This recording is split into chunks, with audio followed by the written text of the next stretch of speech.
પહેલી વખત શાક બનાવવા જઈ રહી છું સરગ. આના વખાણ સાંભળ્યા છે સેન્ડવિચના. હવે જોઈએ એ હાઈપ વર્થ છે કે વ્યર્થ છે. જક્ષની અહીંયા ફ્રેન્ચ ફ્રાય આવી ગઈ છે અને અહીંયા બીજી બે અમારી સેન્ડવિચ પણ આવી ગઈ છે. મસાલા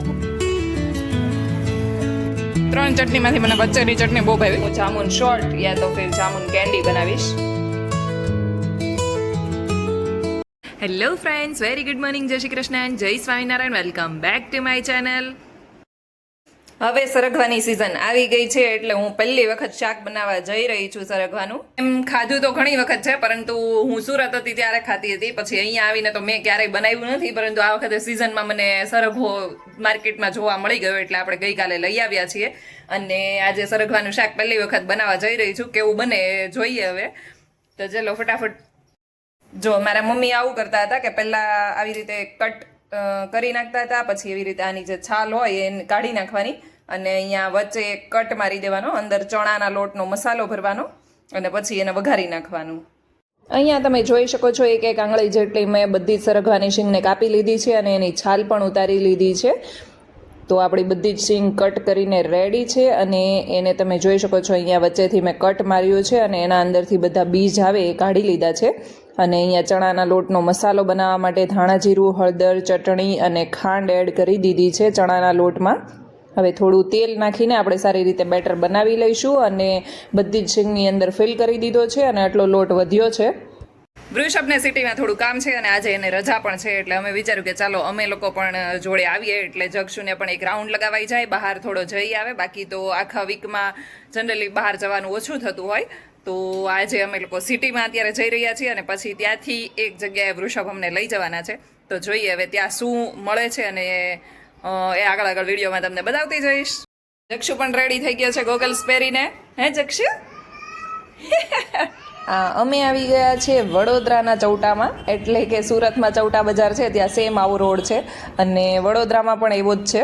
તો ચાલો અમે લોકો જે કામ માટે આવ્યા હતા એ કામ તો પતી ગયું છે અને હવે અમે ફ્રી થઈ ગયા છીએ. તો વહેલા જ ફ્રી થઈ ગયા છે તો વૃષભ અમને બાલાજી ટુ સ્લાઇસમાં લઈ આવ્યા છે અને ત્યાંનું મેનુ તમે જોઈ શકો છો. આ બાલાજીની જ બ્રાન્ચ છે અને અહીંયા જે ક્વિક સ્નેક મળે એટલે કે સેન્ડવિચ જ છે મોસ્ટલી. તો બાલાજીનું આઉટલેટ છે એટલે બાલાજીની પ્રોડક્ટ્સ તો હોય જ ને. તો અહીંયા ખાખરા છે, પછી વેફર્સ છે એટલે કે ચિપ્સ અને દાળ ને એ બધું જે મળતું હોય એની આઈટમ એ બધી મળી રહી છે. અમે લોકોએ ઓર્ડર આપી દીધો છે.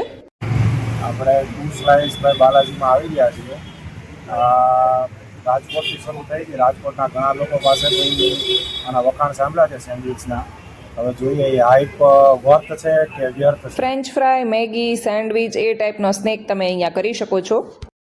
જક્ષની અહીંયા ફ્રેન્ચ ફ્રાય આવી ગઈ છે અને અહીંયા બીજી બે અમારી સેન્ડવિચ પણ આવી ગઈ છે.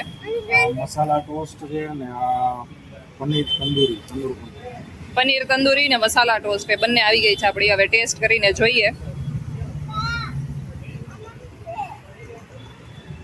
એની જોડે ડીપ પણ આવ્યા હોય એવું લાગે છે. શેના ડીપ છે? ટોમેટો ચટણી અને ગ્રીન ચટણી અને પુદીના ચટણી પણ છે. ત્રણેય જોડે ડીપ અલગ અલગ છે. જક્ષુની સ્પેશિયલ ફ્રેન્ચ ફ્રાય કેવી લાગે જક્ષુ?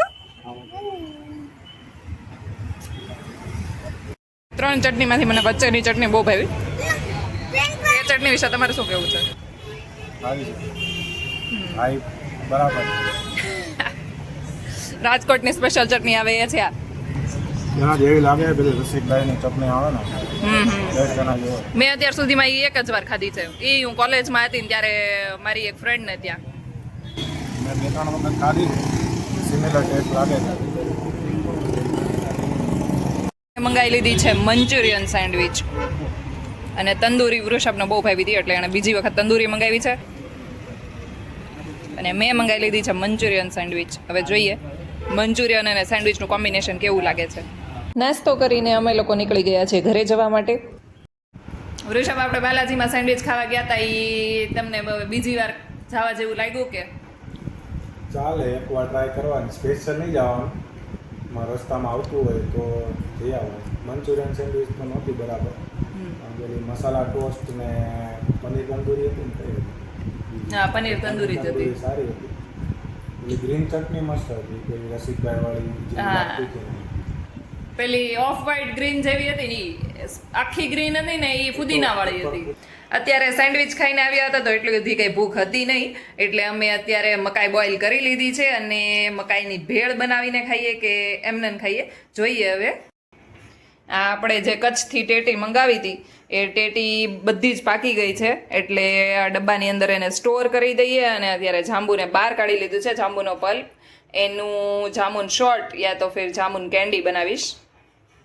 એટલો મોટો ડબ્બો ભરીને આપણે ટેટી સુધારી લીધી છે. હવે એને ફ્રીઝ કરી દઈ, મતલબ મૂકી દઈશ. અને આપણી મકાઈ પણ સરસ બોઇલ થઈ ગઈ છે. અહીંયા હું બનાવી રહી છું જામુન શોર્ટ અને જામુન કેન્ડી. તો આની રેસીપી તમારે જોઈતી હોય તો શોર્ટ્સમાં આવી ગઈ છે અને ત્યાંથી જઈને તમે જોઈ શકો છો. જામુન શોર્ટ્સ અને જામુન કેન્ડીનું જે લિક્વિડ બને છે તો સેમ જ બને છે, એટલે આપણે એના માટે પલ્પ નાખીને બધું મસાલા એડ કરી દીધા છે અને શુગર પણ એડ કરી દીધી છે. અને હવે છેલ્લે લીંબુ એડ કરવાના છીએ, પછી એને ક્રશ કરી લઈશું. અહીંયા મેં બનાવી લીધું છે જ્યુસ અને વૃષભને ચોકલેટ ફ્લેવરનું પીવું હતું, એટલે પછી મેં જુગાડ કરીને જ્યુસની અંદર જ બોર્નવિટાનો પાવડર એડ કરી દીધો, એટલે ચોકલેટ ફ્લેવરનું બની જાય. તો ચાલો હવે ઠંડુ ઠંડુ જ્યુસ પીને હવે થઈ ગયો છે ટાઈમ સુવાનો. આજ માટે બસ આટલું જ. કાલે મળીએ ફરી એક નવા વ્લોગની સાથે. ત્યાં સુધી ગુડ નાઇટ, જય શ્રી કૃષ્ણ, જય સ્વામિનારાયણ.